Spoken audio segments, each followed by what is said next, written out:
روزنامہ ایکسپریس میں سرور منیر راؤ صاحب پاکستان کا دفاعی بجٹ تقابلی جائزہ میں لکھتے ہیں، تاریخ اقوام عالم کے مطالعے سے پتہ چلتا ہے کہ دنیا میں وہی ممالک اور ریاست تا دیر قائم اور مستحکم رہتی ہیں جنہوں نے ترجیحی بنیادوں پر گڈ گورننس کے ساتھ طاقتور فوج رکھی ہو۔ جن ممالک نے ان دونوں پہلوؤں کو متوازن اور حالات کے مطابق نہیں بنایا، وہ نہ تو اقوام عالم میں ممتاز اور مقدم مقام حاصل کر سکی ہیں اور نہ ہی تا دیر قائم رہ سکیں۔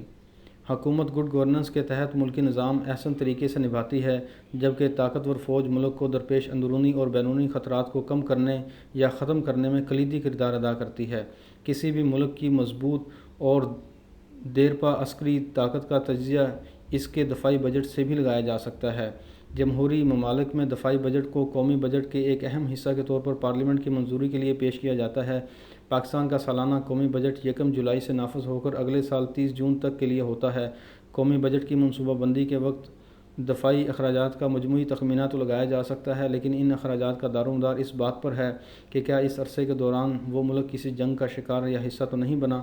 جنگ اور ناگہانی آفات ایسا عمل ہے جو ہر طرح کی مالی منصوبہ بندی کے تخمینوں کو بکھیر کر رکھ دیتا ہے۔ دنیا میں کوئی ایسا ملک نہیں ہے جو اپنے اقتدار اعلیٰ، خود مختاری اور سالمیت کو محفوظ بنانے کے لیے اپنی افواج کے دفاعی اخراجات کو ترجیحی طور پر پورا نہ کرتا ہو۔ دفاعی بجٹ ایسے مالی اخراجات کا تخمینہ ہے جو کوئی بھی ریاست اپنی حفاظت کے لیے خرچ کرتی ہے۔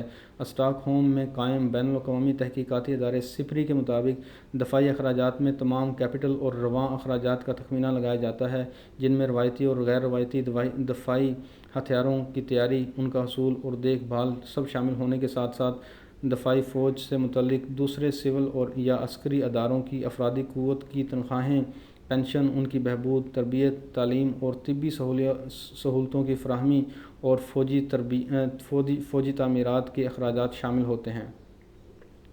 انٹرنیشنل انسٹی ٹیوٹ آف اسٹریٹجک اسٹڈیز نے دفاعی اخراجات کے حوالے سے دنیا کے 15 ایسے ممالک کے اعداد و شمار جاری کیے ہیں جو دوسرے ممالک کے مقابلے میں زیادہ دفاعی اخراجات کرتے ہیں۔ ان میں پاکستان شامل نہیں ہے۔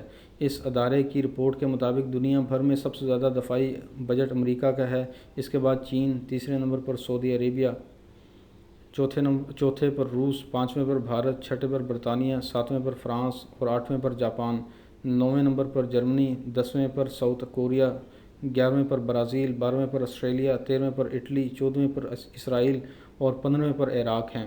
بین الاقوامی ادارے کے ان اعداد و شمار کے تجزیے سے بخوبی اندازہ لگایا جا سکتا ہے کہ پاکستان کے مقابلے میں رقبے، آبادی اور کم دفاعی مسائل کا سامنا کرنے والے بہت سے ممالک کا دفاعی بجٹ پاکستان سے کئی گنا زیادہ ہے۔